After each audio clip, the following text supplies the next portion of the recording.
And I'm back trying to get my mojo back. I gotta get my mojo back. You understand me? I've been gone so long, I done damn near forgot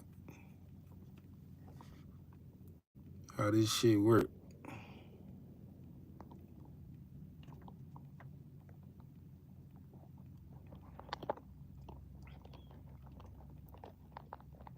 Y'all come on in here. I know y'all ain't tired of me already.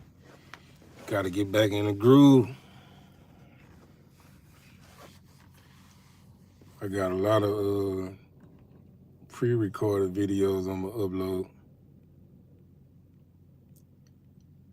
Cause I really don't even like going live because it take people too long to get in. But I told myself I'm gonna go live 2 times a day for the next 2 weeks. Some of these real live stories. I could write a movie for real, just based on my life and the people around me, my brother and them. I could write a movie for real. It's crazy how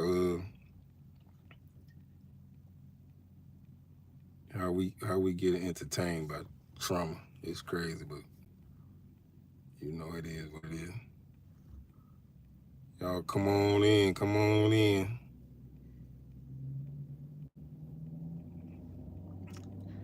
Let me see your little head pop up.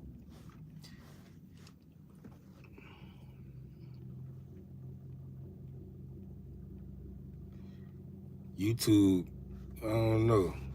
I don't understand why it take people so long to get here.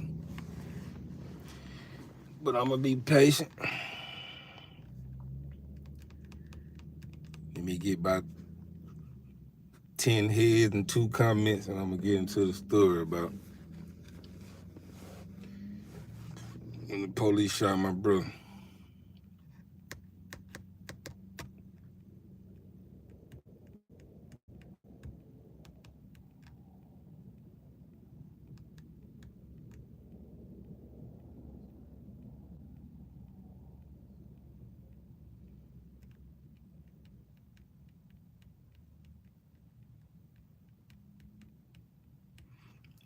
All right, I got 2 heads.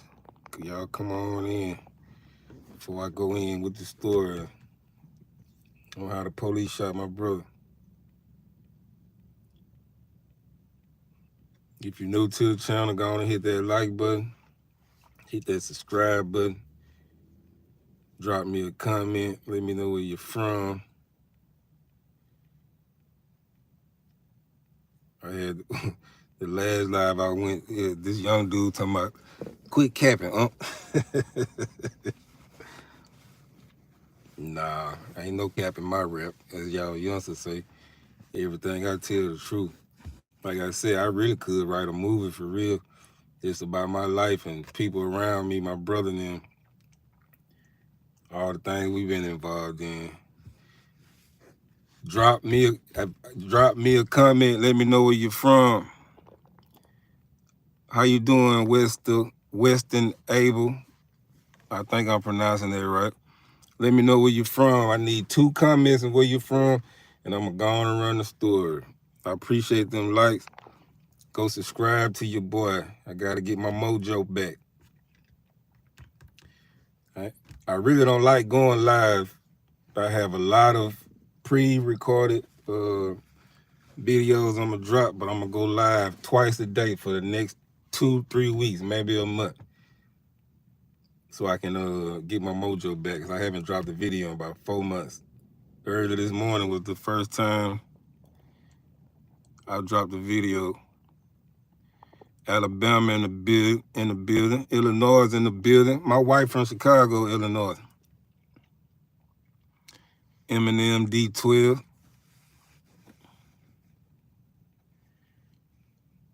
San Diego in the building. What's happening, San Diego? If you haven't subscribed already, go subscribe to the channel for your boy. Like I say, I'm trying to get my mojo back. I haven't dropped a video in like 4 months. I dropped one early this morning, and I didn't get no love. I tell prison stories, I tell street stories, and they all truth. I'm 46 years old. been living for a long time. Well, that really ain't that long, but it's the truth. I really could write a movie about the stuff I didn't experience. Me and my brother and them, we was in the streets heavy. I mean, and I'm not on here to glorify or to condone it. I'm really on here to, you know, tell these youngsters, bro, don't go down that road. But you can speak blue. You can speak to them youngsters till you blue. Until they experience it, they ain't gonna get it. So I'm just sharing my experiences, making light of a dark situation. I'm gonna get on here and laugh with you. He and ha with you, but every story be for real. All right, I'm gonna go on and tell the story. So my brother got shot. I think I probably was like 23, 22, 23, 24. So he had to be about 20, 21. And I was in prison at the time. I had been locked up about 5 years, 16, 17, 18, 19, 20. I had been locked up about 5 years. I was in Greenwood. And I was in Greenwood, and I told a story about Debo. Me and Debo was on his own together. Me and Watt, my homeboy, my crime partner, from the Sandbox, we was in prison together. And so at this point in my bid, I used to talk to my brother. I used to talk to my brother a lot. This when cell phones really got popular on the streets. See, when I got locked up in 1996. Too many people didn't have no cell phones, and if they did, they was they were drug dealers. They had them big old block cell phones. But at this time, this like 2003, 4 maybe. Let me see, 96, 97, 98, 99, 2001. Around 2002, 2003, cell phones started to get popular.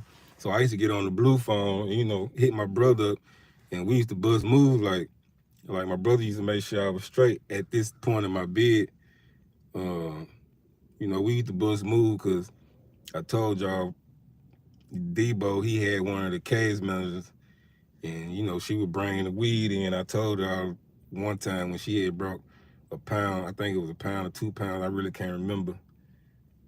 And she surprised me with it. I damn near got caught, but I didn't. My brother made that happen for me. But anyway, so I'm in Greenwood at the time, and I had been communicating with him. And so this particular day I called, he ain't answer the phone.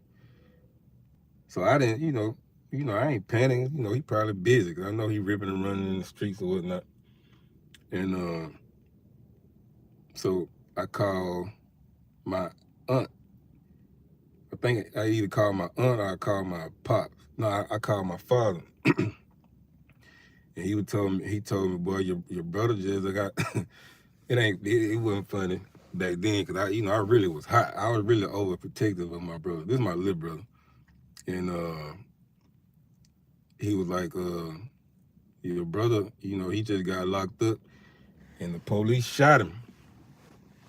I'm like, what? I was like, he all right? He was like, yeah, he all right. You know what I mean? They ain't hurt him too bad, but they shot him in the back. And he was like, let me tell you how it happened. So he ran the story down to me. And then, when I got out in 2000, I got out February 2008. And when my brother got locked up, he did like 4, 5 years. He got out December 2008. And I was asking him about it, and he let me know what happened. So this is what happened. So at this time, my brother, he was selling weed, and he was getting it shipped from Texas to Mississippi. He was getting it shipped through the mail. That's what they were doing back then. Crazy and stupid to me, but this is what they were doing. And so he was like, one time he got it shipped to his white boy house, but his white boy had got locked up and he didn't know it. So my brother was the white boy scapegoat. And this and the white boy, it's just crazy. The white boy lived like 2 houses away from my sister house. So my sister saw the whole thing. They say she was out there crying and screaming.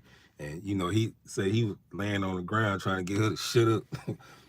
Cause I think he had something in her house. But anyway, they ain't fuck with him. But so he was like, he didn't know the white boy had got jammed up.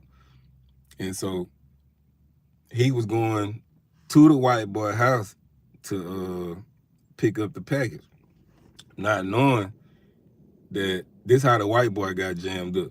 So it was getting it sent through the mail. So it was coming from Texas. So it had to go through Alabama, which is crazy. And then it come to Mississippi. It got stopped in Alabama. They recognized what it was, but they called Harrisburg police, and they say they're going to let it go through so they can make the bus. So the weed go to the white boy house. The police went to the white boy house. They jammed him up. And they asked him where he get the weed from, and he say my brother. So just so happened, I got a cousin. I ain't gonna say his name. He was a narcotic agent, and he had rank. And he called my father to let my father know that don't tell my brother. I ain't gonna say my brother. Yeah, I'm gonna say his name. He said his real name, but we call him Fatback. Tell Fatback don't come get that weed. So my daddy trying to call my brother.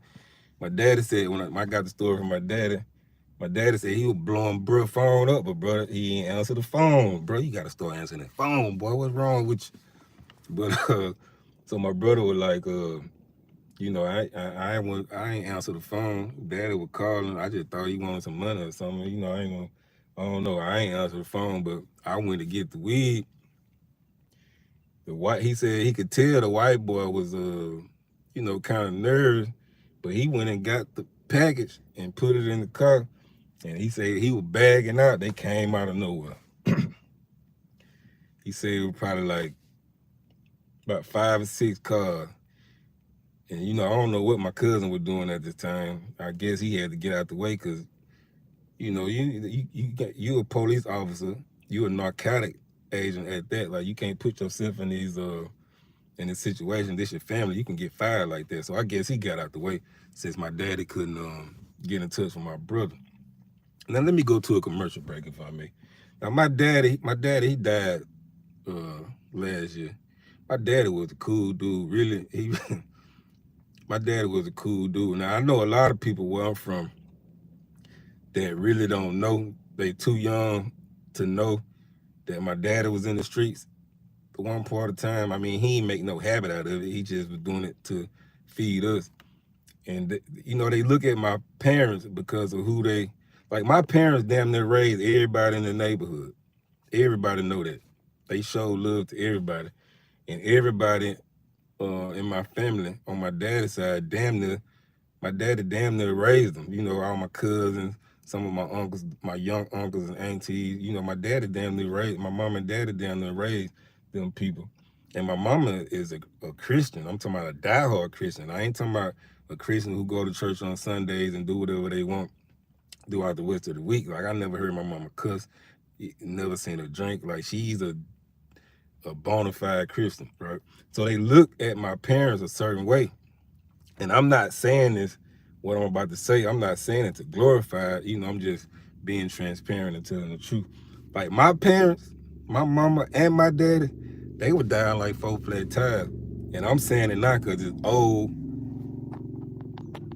It's old, can't nobody get in trouble for it, but they used to hold the work for me and my brother now. You know what I mean? I'm talking about cocaine and all. But I'm not glorifying it, and I don't condone it, but I'm just letting y'all know, like, even though my parents, they were respected in a certain way, but they love their children, like, they down for their children. I just had to put that in there. But anyway, so my daddy couldn't get in touch with my brother. So my brother said it's like 5, 6 cars and pull up. And he done got scared. He done panicked. So this is gonna be his first time going to jail. He done panicked. So what he do, He said he smashed the car. He was smashing the car trying to get out because it was the dead end where they at. So in his mind, he said he gonna smash to the car so he can turn around and get out. Man, he smashed them folk car.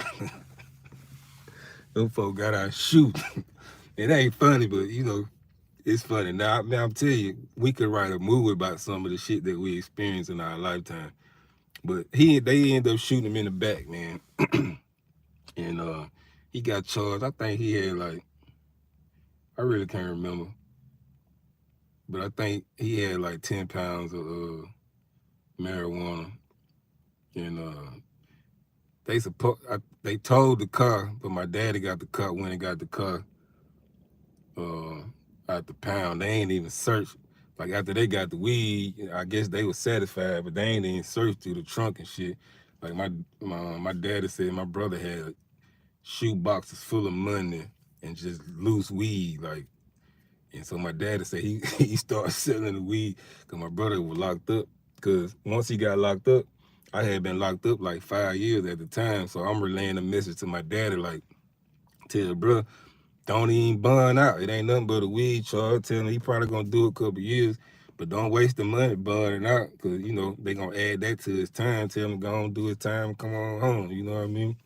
But yeah, the police shot my brother, man. Y'all down bad for that, bro. Y'all down bad for that, man. You know what I mean? But like I said, I'm not on here to condone it or glorify that street life, the way we was living.